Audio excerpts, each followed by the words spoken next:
Hello everyone, welcome back to my channel, Nick Real Estate. Hope you guys are enjoying the summer, taking holidays, taking time out with the family, just whatever it is that you're doing. Hope you're having fun at it. Okay, let's talk a little bit about the July real estate market and how the media has reported the year-over-year sales growth and pricing growth. So at the beginning of every month, the Toronto Regional Real Estate Board hands out its real estate market update, and hence the media likes to report to the public on the state of the market. So, like for instance, it'll say something like, July showed increases in sales and average price year over year, something like that. It'll come out and say, you know, this kind of stuff like this. So for those, you know, those folks that really know me, the ones that understand, they know that I really disagree with that kind of information, especially because last year's numbers have nothing to do with this year's numbers. And I totally disagree with that. And also, the second thing is that you cannot evaluate property based on last year's numbers. And I'll explain why as we get through this market update here. So, the information that we're looking at today, or the information that you're receiving from the media, is it misleading or is it misunderstood? And it should be a quick comment here. Let me know what you're thinking here. Okay, let's have a look at the real numbers. Let's understand and see what's really going on in the marketplace. Now, average price for the month of July, and I'm just going to round off these numbers. I'm not going to give you the entire number here, but the average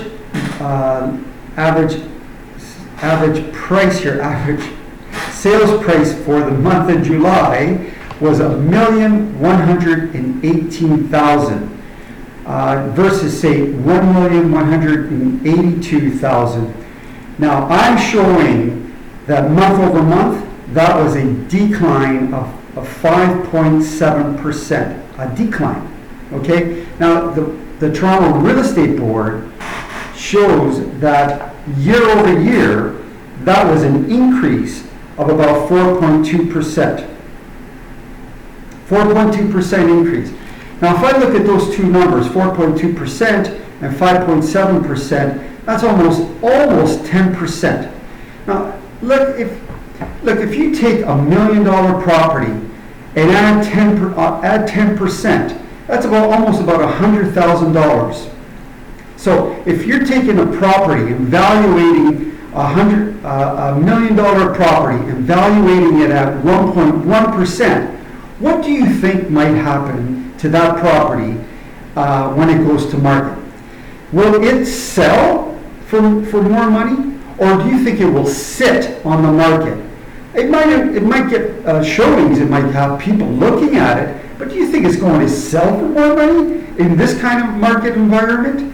And I'm going to show you the numbers, what's going on in the marketplace here, and then you decide what you think is going to happen to that type of a property in this market environment. So do you think it's going to sell for more money, for 10% more in this market environment? What do you think is going to happen? Now, my guess is it's probably going to sit longer based on what I'm seeing. It might, or potentially it's not even going to receive an offer. Okay? Here's what else is happening in the marketplace. Active listings. Excuse me, active listings. Active listings for the month of July have also gone up. So we're seeing now over 15,371.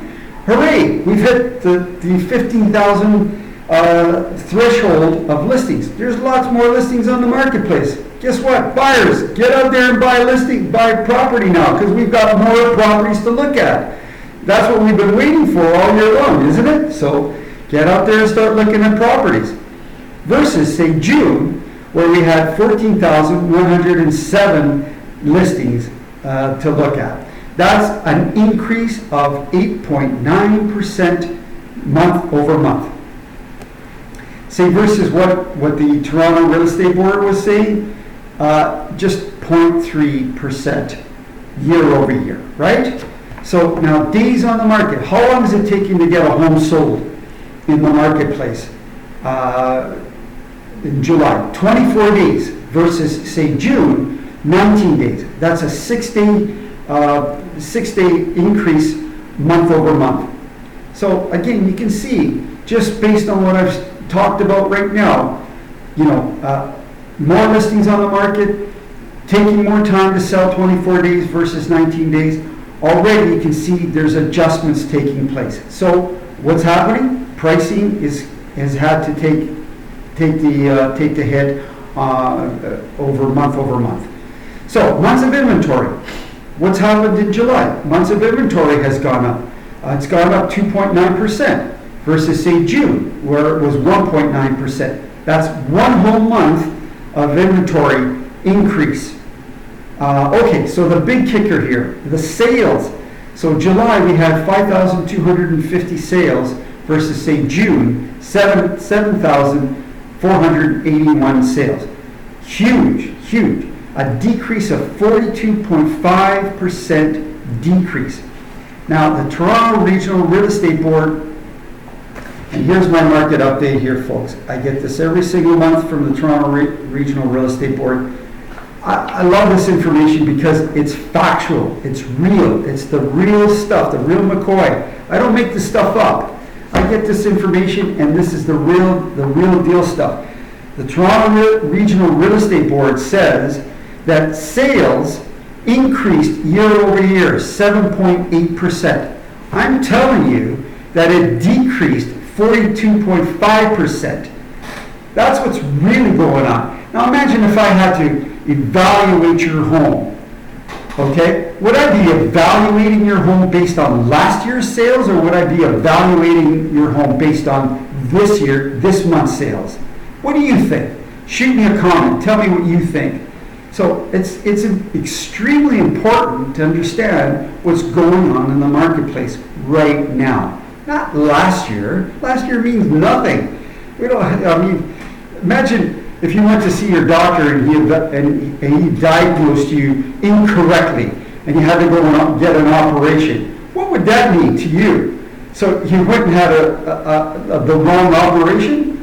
Like honestly, is that what would really happen? You had a misdiagnosed problem with your doctor, and then you had the wrong operation. What do you think that would happen? Like honestly, I could go on and on about that. All right, I've got some more stats for you. So GTA homes, and the four regions I'm going to talk about here is the Greater Toronto Area, York Region, Peel Region, and Durham Region. So the agents in all of these areas here, or Ontario, use this tool, what we call terminated listings. So we can use this effectively with the Toronto Real Estate Board. And what we normally do is, if a listing is sitting on the market for a long period of time, we can actually terminate the listing and then re-enter it back into the Toronto MLS system again. We do this because sometimes we want to reignite that listing and just bring it back onto the market as a brand new listing again. Or if we have a listing and we get a price reduction, we want to maybe take that listing and take it off, terminate it, and then bring it back onto the market again with a new pricing. It's an effective tool that we have with the Toronto Regional Real Estate Board. In the month of July, listen to this, in the month of July, terminated listings were 3,550 terminated listings.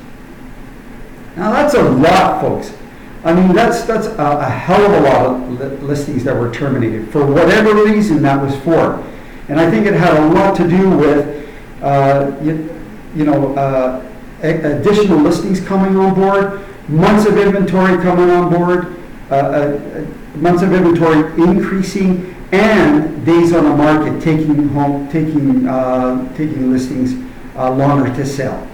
So another little stat here that I have, suspended listings. So this is when a homeowner has decided against selling his home or what, for whatever reason, the home now comes off the market. So they suspended the listing off the market. This accounted for 659 homes suspended off the market in the month of July in those 4 regions. Toronto, the Greater Toronto Area, York Region, Peel Region, and Durham Region. So that was quite a substantial as well. So also this last stat that I want to give you here, listing to selling ratio, which means here it means that listings sold, 66% listings sold overall, which means 34% did not sell. That's a lot of listings that did not sell as well. And also a lot of listings that did sell. So, but generally we like to see more listings sell versus listings that did not sell, and it substantiates what's going on in the market, meaning more listings are on the market, taking longer to sell, months of inventory going up, and also sales have been down. All right, so I want to give you my final thoughts here, as I always like to do that. So, based on what I've told you here, it's not doom and gloom. By far, is it doom and gloom? Over 5,000 sales, still a very normal market. So lots going on still. Even though those numbers that I've given you are sort of low, it's still a fairly active market. So it's not doom and gloom. It's still a very active market. Great time to get out there and start buying. With 34% of the homes not selling, that tells me that there's still some great deals out there. So get out there and start looking around. Believe you me, there's some great deals out there. Next thing I want you to understand is get over and talk to your mortgage broker. Lock into the current interest rates. I've talked to mortgage brokers, I've talked to financial advisors, and I've talked to the big wigs with the banks. Mortgage interest rates are here to stay, potentially even going back up again. So look, get over there, talk to your mortgage brokers, and lock into those 1 year, 2 year, potentially 3 year deals. They'll come back down again eventually, yes, but it may take a little while before that happens again. So go over and start working your best deal with your mortgage broker.